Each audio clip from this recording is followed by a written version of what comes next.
Aroma circle પર ટ્રાફિકની સમસ્યાને લઈ જિલ્લા કલેક્ટર દ્વારા આબુ રોડ તરફથી આવતા ભારે વાહનોને ડાયવર્ઝન આપી શહેરના એરોમા સર્કલ પર ટ્રાફિકની સમસ્યા હળવી કરવાનો પ્રયાસ હાથ ધરવામાં આવ્યો છે, જેનું આગામી 24 ફેબ્રુઆરીથી 17 માર્ચ દરમિયાન આ જાહેરનામું અમલમાં રહેશે.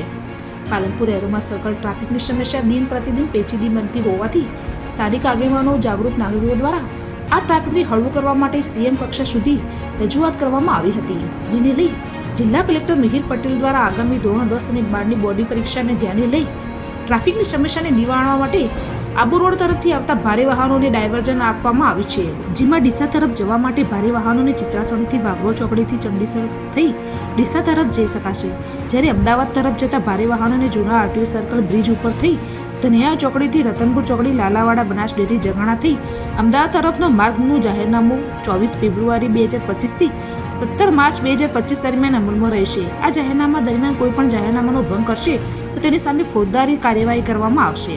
આમ બનાસકાંઠા જિલ્લા કલેક્ટર મિહિર પટેલ દ્વારા શહેરના ટ્રાફિકને ધ્યાને લઈ તેમજ આગામી દિવસોમાં ધોરણ 10 અને 12ની બોર્ડની પરીક્ષાને અનુલક્ષીને શહેરમાં આવતા ભારે વાહનો ઉપર પ્રતિબંધ મૂકવામાં આવતા લોકોએ તેમના નિર્ણયને આવકારવામાં આવ્યો છે.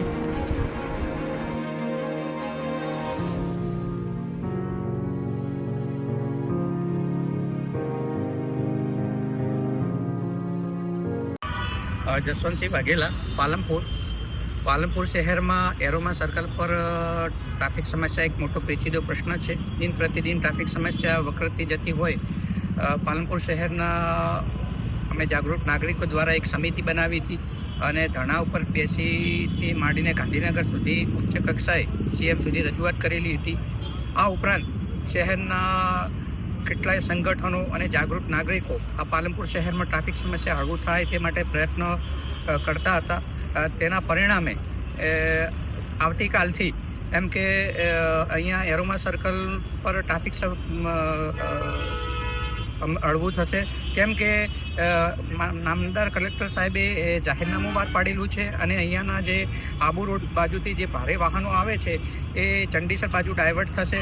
તેનાથી આગામી સમયમાં જે બોર્ડની પરીક્ષાઓ શરૂ થઈ રહી છે તેમાં વિદ્યાર્થીઓને પણ એનાથી ફાયદો થવાનો છે અને આમ પબ્લિકને પણ આ ટ્રાફિકમાંથી છુટકારો મળવાનો છે તે ચોક્કસ છે. આ માટે અમે પ્રશાસન અને માનનીય મુખ્યમંત્રી શ્રી અને અહીંયાના લોકલ પદાધિકારો અને સત્તાધીશોનો આભાર માનીએ છીએ. સીએમ સુધી રજૂઆત કરી છે?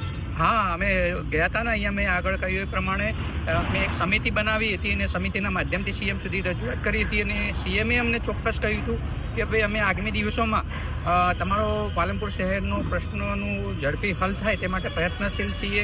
બાયપાસ બનતા થોડો સમય લાગે તેમ છે, તેથી હાલ પૂરતું પ્રશાસન જોડે સંકલન કરી અને અહીંયા જાહેરનામું બહાર પડશે અને તે રીતે જાહેરનામું બહાર પડ્યું અને આવતી 24થી તેનું પાલન પણ થવાનું છે, એ ચોક્કસ છે.